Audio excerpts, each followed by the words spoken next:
се случи след гостуването на Стоян, искам да ви помня част от Искрено и лично. Господин Груев, вие сте на 26... Не, сядайте, много ви моля, няма да ви изпитвам. Вие сте на 26 години от Великотърновското село Паскалевец.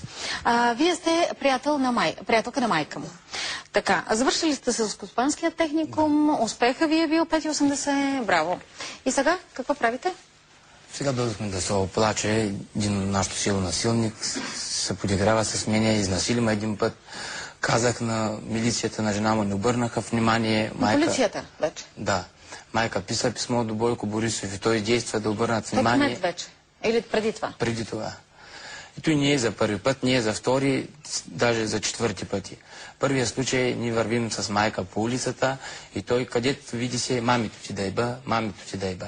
Чакайте сега. Хайде някакси така по да го кажем. Не съвсем както сте ми го написали на мен, защото там такива текстове през живота си не бях чела. Да. Дайте някакси така по-около. Псува ви. Псувам. И аз му казах, когато си завържиш деца, тогава може да ги псуваш. И работата привърши. И отивам при майка, ще ходя един ден на Ресен и се облякали, викам, майко, ще отивам на Ресен по работа. Тя вика, ще чака, Ресен ще отидеш. И тя дава пенсия, тя началник на почтата. И той влезе в един случай, без да пита, влезе и вика, къде ще вървиш, ще върви на Ресен. Да те закарам аз, то си има рейс, ще отида с рейс. Вие този човек го познавате? Да. Колко време? Много време.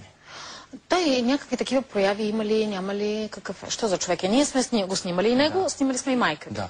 Така, малко по-късно видеоматериалите ще ги пуснем. Да. Що за човек е? По-възрастен много, на вашите години, по-малко от вас? Той е голям от нас. От вас? От мен е голям, аз съм на 26 години, той е на 49, мъж зрял и никога цялото село се е просто изненадало този случай. Той женен ли е? Какъв е? Не. Има съпруга, тъс му и съпруга първа, той не се е женил, не можел да има деца.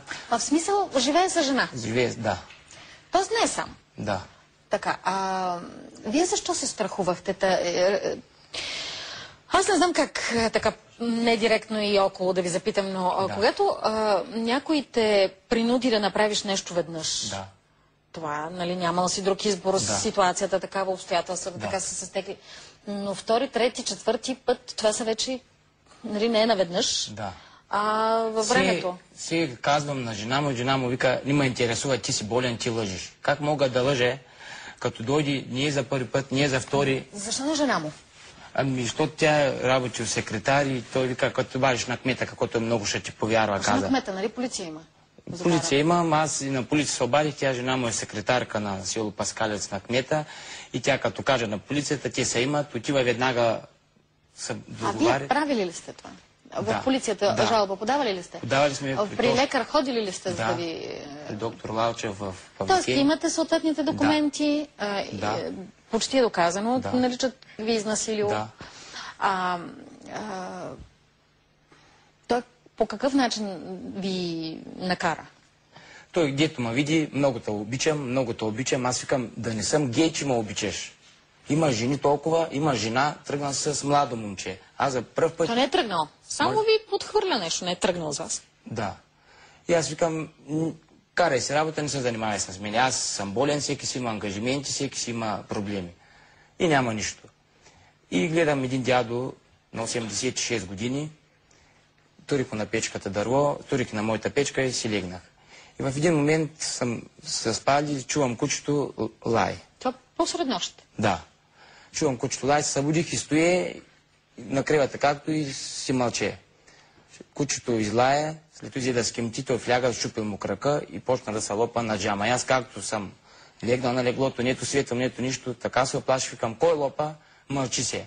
На втория път пак се лопна. Кой лопа? Пак се мълчи.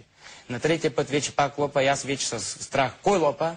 И като казах кой лопа, светнах ламето, каза свой лопа. И като каза свой, помислих комшията Иванчо Димитров и отворих. И с все отварянето той ме изблъска, заключи ме в стаята, усили телевизора, съблечи ме чисто гол и той се съблечи, върза ме. Така? До тук? Да. Така? И след това се случвало нещо неприятно.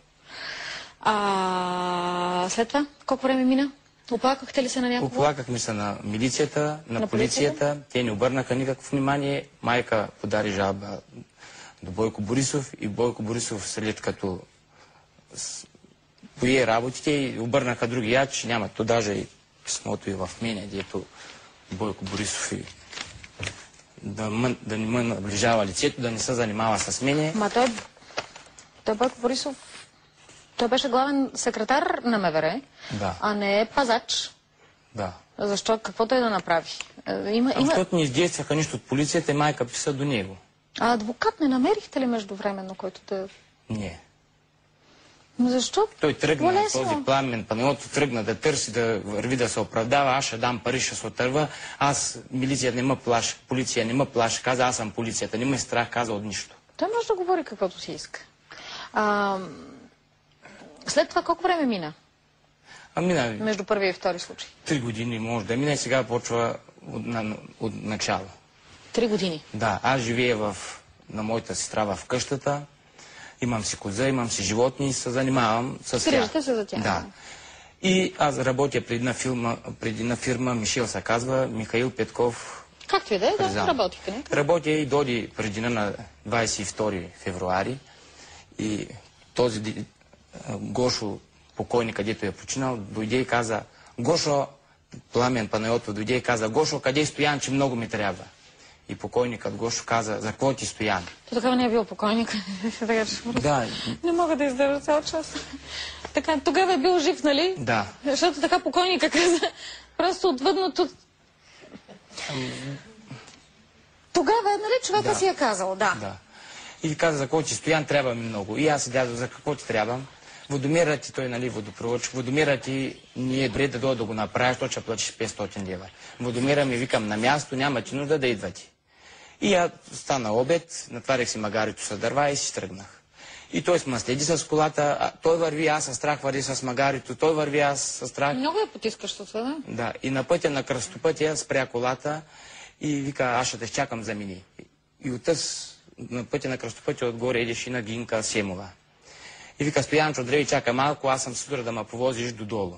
Добре, че седна в каруцата и викам, баба Гино, много ти се моля, и седи на пейката, че ме е страх от Пламен. И тя доди и той взе да вика, Лело Гино, да виждаш на кмета колата, че много ми трябва. Тя вика, не съм го виждал колата. И доди жената, седна на пътната врата на пейката и посъдя малко, вика, Стоянчо ще взема да върви за хляб.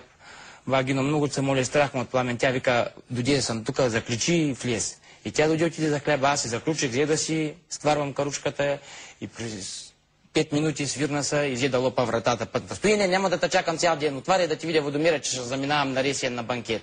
Реко Водомира ми, защо да ти отварям? Отворих вратата и почна.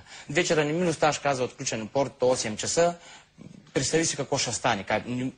Цялото село ме познава. Реко, какво ще стане? Ще начупя вратата и ще кажа, че си болен и че си я начупил. И доди и вика, дет си работил, дали ти пайти, дет ходиш да пееш, някаква риза ти дали, викам, такива работи не са ми дали. И иде да вика, той излезе. И аз отидох, казах на майка, и той сутринта отишъл да я пита просто дали аз съм обадил на майка, вече да търси да види какво да се прави.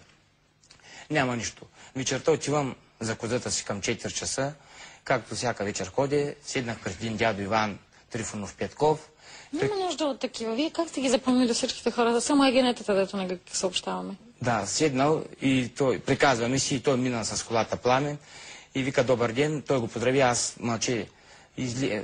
Спря си колата пред тях и каза, Стояне, много ми трябваш. И за какво трябва? Много приказва, Водомира ми направи какво искаш.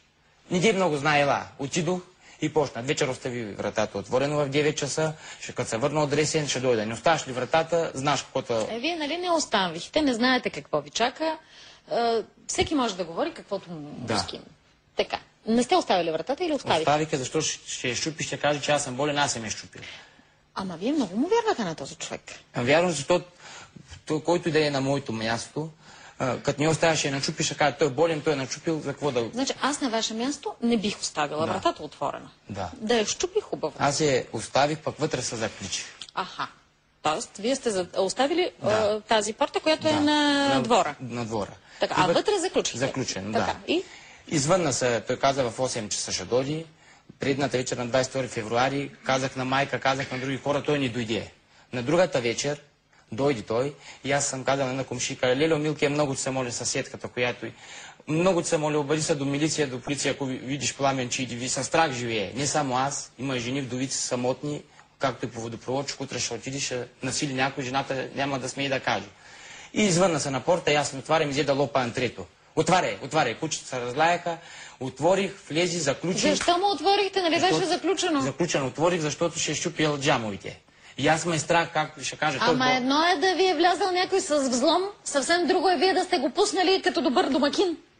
Пуснал го, защото той не е за първи път, не е за втори, вържима и обаждам на полиция вече и с полицията и с него, и как да ви кажа. А как ще е с него полицията? Защо така говорите?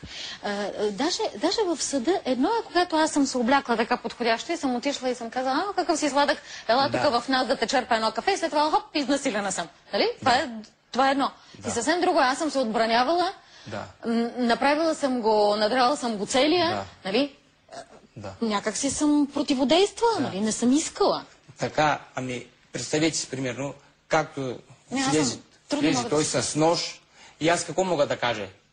Каза, ще те дупне такъв нож с черна калъвка, каза, ай гътнеш, каза, ай си заклан, каза. Мене не ме плаши, каза нищо. И аз вече какво да правя? Човек, къде се намери? Просто нямате думи, попитайте в селото за него, попитайте за мене. Такова аз представлявам какво представлявам. Жоро е ходил, питал, ще го пуснем материал. И казал, във вестника пишел, че съм влягал в тях да му открадна дрехите. Как може да вляга в тях, каквито кучета има, каквито довари за като вие сте си били у вас. Аз за това казвам, ако той ми беше щупил вратата и беше оставил съответните следи, сигурно нямаше никой да говори такива глупости, че вие сте влезли от тях. Той всеки оправдава, всеки казва, той не е за нашето село, Пламен.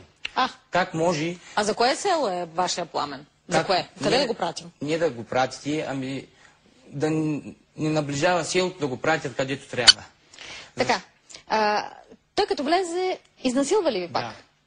И вие знаехте какво ще ви се случи? Не знаех какво ще ми се случи. А какво се надявахте, да ви пее песни? Защото той каза, ще ти оправим водомера. Какъв водомер ще ми оправя? Чакайте, нали водомера ви е добре? Да. И какъв водомер ще ви оправя късно вечерта? Нали ясно, че ще ви изнасилва пак? Нали вече ви се е случило веднъж? Един път, втори път, трети път вече. Защо му отворихте, като знаете какво ще Отворих, защото ме е страх, че ще ме убие. Затова отворих. Мен ме е страх от някого, че ще ме убие, и аз му отварям вратата да му е по-лесно. По-ли да начупи джамовите, ще кажа, той стоям болен, психически начупил джамовите. Какво ме интересуват прозорците, дали са щупени или не? Чакайте сега да видим видеоматериала с майка ви и след това ще продължим нататък. Колеги, хайде да...